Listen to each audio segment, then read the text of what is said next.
You talking too much. Please learn how to listen. I never give up, I'm not quitting. I'm persistent. I'm willing to go.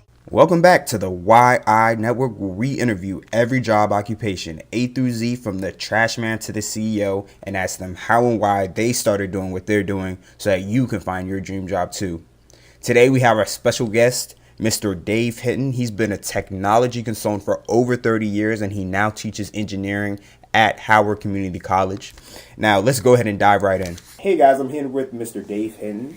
He has over 30 years of technology consultant experience. Currently works at Howard Community College. Now, Dave, can you please answer the question that everybody wants to hear? How and why did you become a technology consultant? It was really out of need that I saw. You know, one of the things you learn in being a salesman, they always say that if there isn't a need, you have to create one. Well, I came to a period when certain jobs weren't available to people. So I kind of created my own job, so to speak. So I started in technology, especially in CAD, around the early 80s, around 1981. And that's when PC CAD was just beginning to come about. So when I went to school, as a matter of fact, the Retz Tech Center. I started as a manual draftsman, but then they offered a position, a course for CAD, and it was experimental. This is before even the community colleges started teaching CAD, and I decided to try it. Now, mind you, it was only 5 of us taking this class at this tech school, and I was number 4 from the bottom. I was next to the worst person using a computer. And I just stuck with it. And then I was asked to come to Northern Virginia to work for a defense contractor by the instructor. And basically what we did was we scanned drawings for the military and converted them to CAD files and put them in a format that they could go back and read, on their systems. At that time, PCs were still at the 286 level. Windows really wasn't in existence at that time. So most of them were DOS or Unix. And at that time, we had 2 versions of Unix. We had Berkeley Unix and AT&T Unix. So you had to learn both. So a lot of this technology, we basically had to learn on our own. What I discovered working for this defense contractor is that there was an aftermarket. I had to actually train the clients how to use their own systems, how to read those files, and how to change them, modify them. So I decided to start my own business, just branch out doing that. And at that time, I was working in Northern Virginia, Burke, Virginia, as a matter of fact, and Crystal City. And I decided to go back to Baltimore and then just start knocking on doors. I discovered that working with the company was that there was a lot of architects that had computers, but they didn't know how to use them. So I basically went to the architects and said, I can show you how to use your computers more effectively. At that time, networking, PC networking, was still in its infancy. We were still working on Novell network systems at that time. So what I would do is I would show the people in the front office how to actually connect to a network, how to actually create a workflow that included the network. And then the back office part of it, I would show the architects and engineers how to use CAD. So I began to show them how to apply the technology. And that's how I ended up becoming an innovation consultant, because as new innovations come out, a lot of companies don't know quite how to use it. A lot of the larger companies, the corporations, they have the money, they have the resources to actually acquire that training. And what I found was the smaller companies didn't. So I found that I could go to the smaller companies and teach them how to use the tools. Okay. So that's how I became one. Cool. Let me ask you something else. So you said that you kind of created your own path. How long did it take you to figure out what age, how many years or months, or how long did it really take you before it really hit you that this is? I was around 26 years old when it started. Before then, I was working in retail. I got robbed twice. After my second armed robbery, it told me it was time to get out of that. Now, when I graduated from high school, I was going to be an aerospace engineer. But when I graduated from high school, it was 1973. That wasn't too long prior that Neil Armstrong landed on the moon. When the United States landed on the moon, the need for aerospace engineers seemed to have slacked. Okay, it died off. So I didn't want to, go to school for something where there wasn't going to be a job. So I decided to work retail until I made up my mind what I wanted to do. And inadvertently, an armed robbery kind of made my mind up for me to go back to school. And that's when I decided to go into drafting because I love to draw and create things. I always loved to sketch spaceships and submarines. And to this day, I still sketch my concepts. I carry journals where I actually sketch out my concepts. And from there, now I can build them. I have 3D printers at home, so I can actually build prototypes as well, besides just building 3D models. So I started when I was around 26, and it began to evolve from then on. Okay. Now, what do you like the most about your job?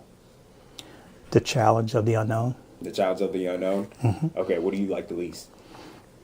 Paperwork. Paperwork? Yes. Yeah. I mean, it's a necessary evil. That's understandable. When I work on contracts, and there's one thing that you have to learn first off when you're starting a business, you don't start the project until you have a contract in hand. A lot of the projects I've worked on has been basically on a handshake. Okay. It's been a gentleman's agreement. Okay. There have been times where I've been burned because of that. But it's a matter of, I just want to get in there and just get it done. The pay, once we negotiate what the pay is, okay, my job is to get this done within a certain amount of time and produce it to a high quality. I used to have a website. I don't have a website anymore simply because my name has been passed on. So it's been all by word of mouth. Mm-hmm. And I've built that reputation working with various companies. Okay. What's an average day like for you? My average day. On average, number one, I sleep basically around 4 hours a night. Mm-hmm. And you find that for a number of people who do this type of work.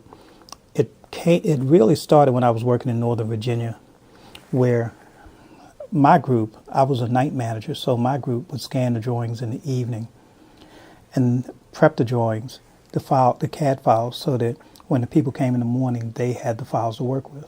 Well, quite naturally, they always had meetings, and when did they have the meetings? Around 9 or 10 o'clock in the morning, so there was no need for me to go home.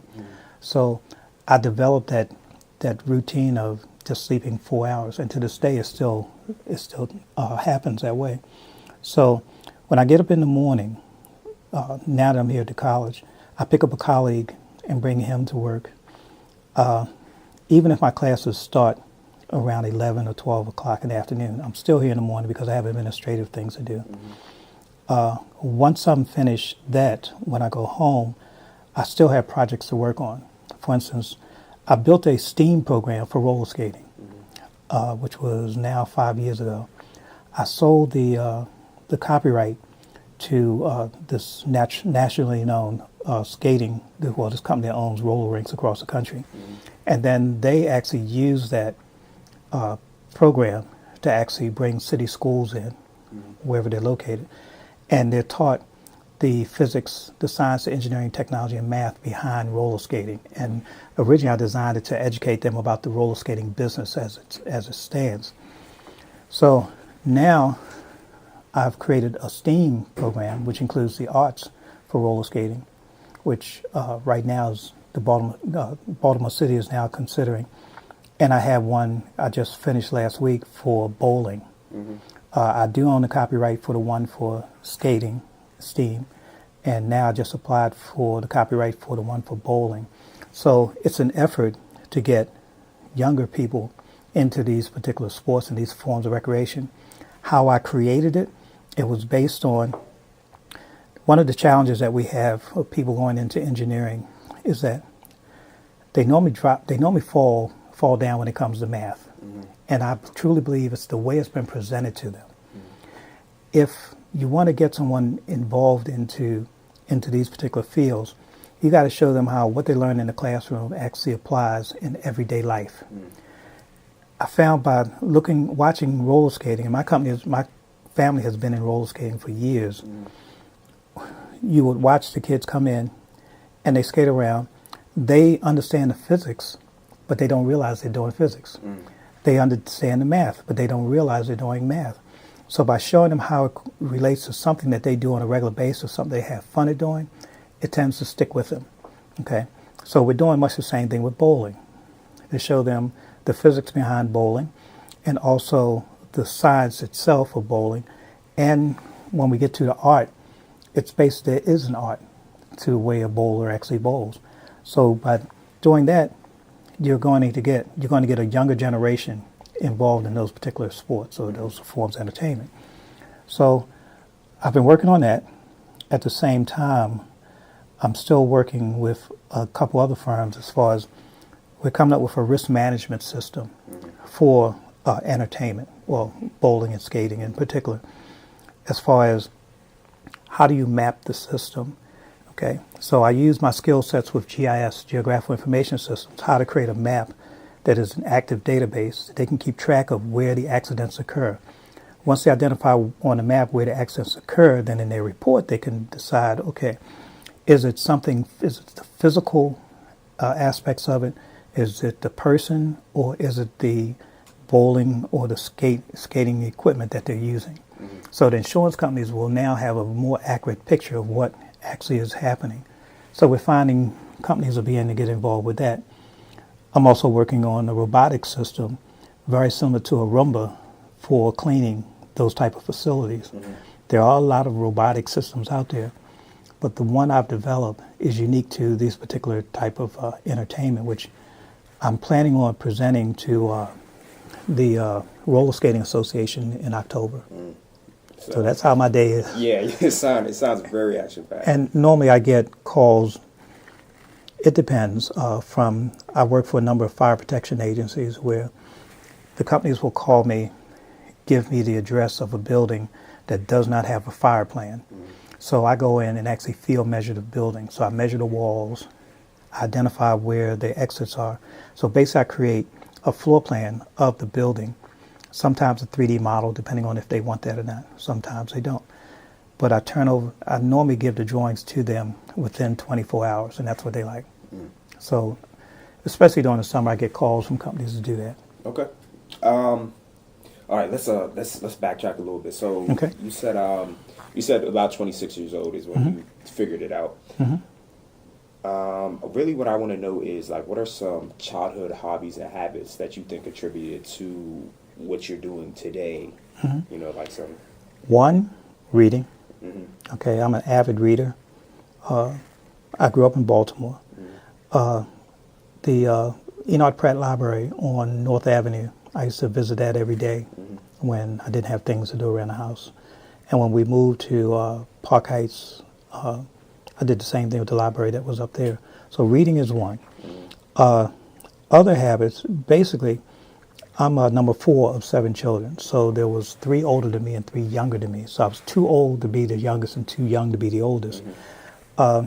So I had a lot of responsibility as far as keeping my brothers organized, my younger brothers organized, and making sure they did things. So I learned early on organization skills. Okay, and negotiation skills mm-hmm. Because of the way our family was structured. So one was, of course, reading. My love to draw. Okay, being able to sketch my ideas, mm-hmm. which I constantly do because it increases my skill set, and basically learning some basic organization skills. Mm-hmm. So those are things I'd say probably led to this. Okay. Now let me ask you something, because just to piggyback off that, like, what do you think are some values? Because I know a lot of people have their values line up with their work. Mm-hmm. What do you think are some values that you brought with you to what you're doing today? Well, one is always try to do the best I can. Mm-hmm. I always believe your word is your bond. If you say you're going to do this, you do it. Mm-hmm. Okay, and there's no backtracking. Now, yes, I say I'm going to do it. There are times when I might not be able to get it done on time, but I do get it done. Mm-hmm. And normally it's a matter of respect more than anything else. And being able to accept criticism, because there isn't a person on this planet that is perfect, mm-hmm. you know. And a lot of times people tend to get jaded, yeah. you know, believing that they know everything, and they want to give off that persona, but it's going to come back and haunt you later on. Of course. You know, so I try to think in terms of what's going to be the impact of what I do now, how it's going to affect me in the future, okay. and how it affects other people. Okay. It's not to say that I'm constantly worried about what people say, okay, because I believe my actions actually show. So I don't really go around flaunting what I do or sticking my chest out saying I did this, I did that. I'd much rather for people to actually see the results of my work. Okay. And it seems to have worked for me. Okay. So, if you don't mind me asking, what impact do you feel like you bring to the table that you feel like this is something, this is my legacy, this is what I want to die with? Well, I guess the history of the various projects I've worked on behind the scenes that I see today are still going on. Like, for instance, you probably don't know the Shake and Bake Family Fun Center. My sister and I, we're the original managers. We put it together. And after 32 years, that place is still running. No matter who the owner is, they're still following that same format that we set up. We had no idea it was going to last that long. Even when I started here at the college, I was working with Dr. Lowe, who's a nuclear physicist at Howard University. And they had a project called MATCAT, which was basically a consortium of the University of Michigan, at that time it was called Bell Labs, and Howard University. And basically, it's at Fermi Labs. They timeshare these, they call them hutches, to scientists to actually measure or create experiments with X-rays. I learned more about bremsstrahlum radiation than what I would have ever learned sitting in a classroom with nuclear physicists. But I actually helped, Dr. Lowe would sketch out what he wanted, and I would actually draw it up, and they'd actually manufacture these parts. And to this day, that system is still running. Okay, so it's projects like that that, to me, I can look back on and say, I did that. The last project that I was working on at the same time with Dr. Lowe was the redesign of the new Woodrow Wilson Bridge. My job there was to take the engineering drawings that various design companies came up with and build three-dimensional models of the bridge. And then we superimpose them in photographs. And my name is not on the photographs. However, they were used in the New York Times and the Washington Post to explain what they were getting when they built the Woodrow Wilson. Again, it's another project. It was years before I ever drove over the Woodrow Wilson Bridge and knew when to realize, wait a minute, I actually had a part in this. So those are things. And I don't think I'm at the end of the road now. I think there's all new things coming. Exactly. Let me piggyback off something you just said. This is one of our fan favorites with the podcast. Do you think that grades mattered in school for the success in your career right now? I've gotten in a lot of trouble. Because in the working world, it's can you produce, okay? Yes, you can have a 4.0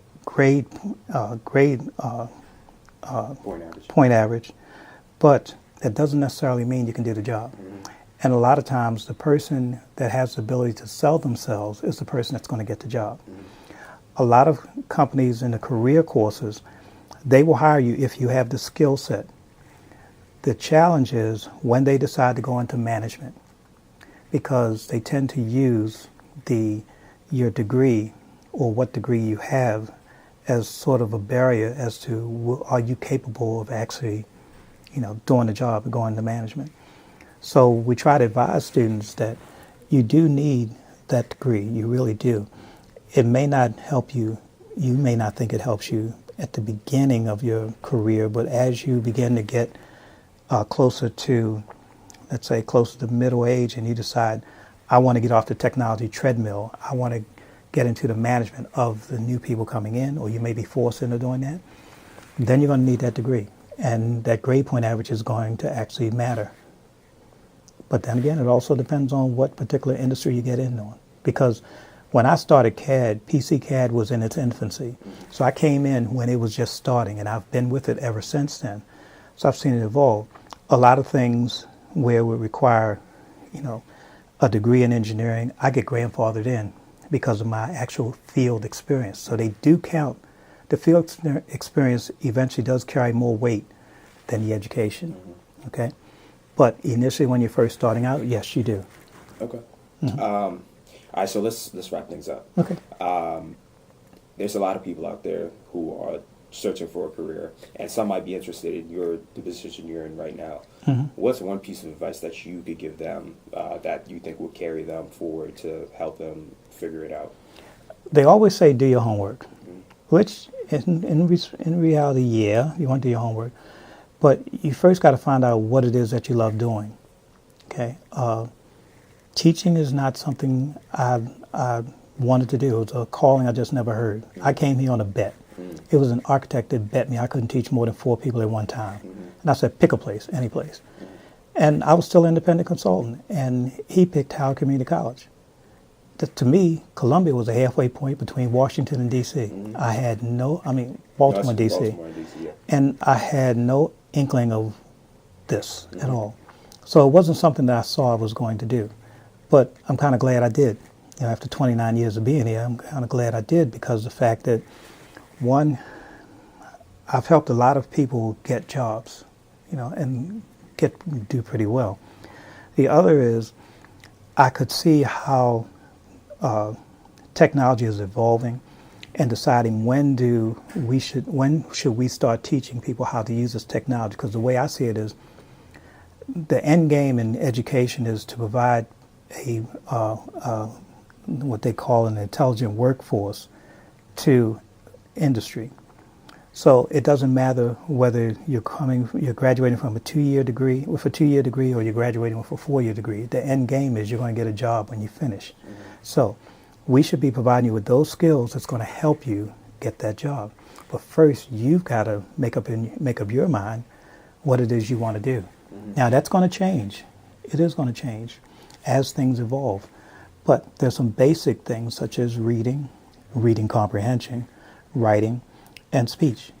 Those are and math, you're going to need those, because it's going to take you a long way. And it's something that you have to constantly practice. And I've seen a number of people who don't like speech. I don't like to talk that much either. When I'm outside of the classroom, I don't speak at all when I'm outside. I only speak when I really have something to say. Well, we have a number of students who think that, well, I'm going to get this job, and I'm going to sit in this cubicle all day long, and I'm going to do just this task. That's not the way it works out there. The more skills that you have, the more lucrative your market or your work experience is going to be. And you have to hone those skills. The question I always give students is, okay, if you don't like to speak, who's going to speak for you when you go on that interview? Okay, it's not going to be your mom, it's not going to be your dad, it's not going to be your friends. Only you can speak for yourself. You know what your capabilities are. And not only do you know what your capabilities are, you also have to be aware, you better be able to prove it too. So those skills are required, but a lot of times students tend to think, or I'll say some students tend to think that it's going to be handed to them. Okay, I've got a 4.0 grade point average. I'm on this committee, I'm on that committee, I've done this. We had a gentleman to come in one day, and we were telling him about what our students are capable of, and he just cut us off. He says, look, I hire people to make money for me. When I hire you, I'm assuming, based on what you're telling me, that you are an asset. The minute you become a liability, you are no longer working for me. That's when I realized that we need to make sure that that stays in front of the students at all times, because yes, you're going to work for somebody. Okay, even if you're self-employed, you're still working for somebody. It's all in how you handle it. It's all in how you do the planning. And it's not that hard to do, but it does take perseverance. The other thing is you want to surround yourself with people of a positive nature. You do. Okay. I don't like being around people who are constantly negative. If that's their way of thinking, that's their lifestyle, I don't want to deal with it at all. Because if you're around like-minded people, you tend to excel. You have ideas, you can bounce off of people. And now that we have things like social media and the internet, you have a wider range. You have more people you can reach out to. But at the same time, you do have to temper that with, you do need face-to-face. You do need people support around you that's going to always be there in your corner, no matter what, whether the good times or bad. Okay. Okay. David, I think that's a wrap. Wait. Before you go, make sure to subscribe to our YouTube, iTunes podcast, SoundCloud, and Google Play channels at YI Network. And make sure to follow us on all social media platforms at YI Network. That's Facebook, Snapchat, Instagram, Twitter, all that. And if you or somebody you know loves their job and would like to inspire others too, make sure to email me at whyimpassionate@gmail.com. Again, whyimpassionate@gmail.com. Talk to you guys soon.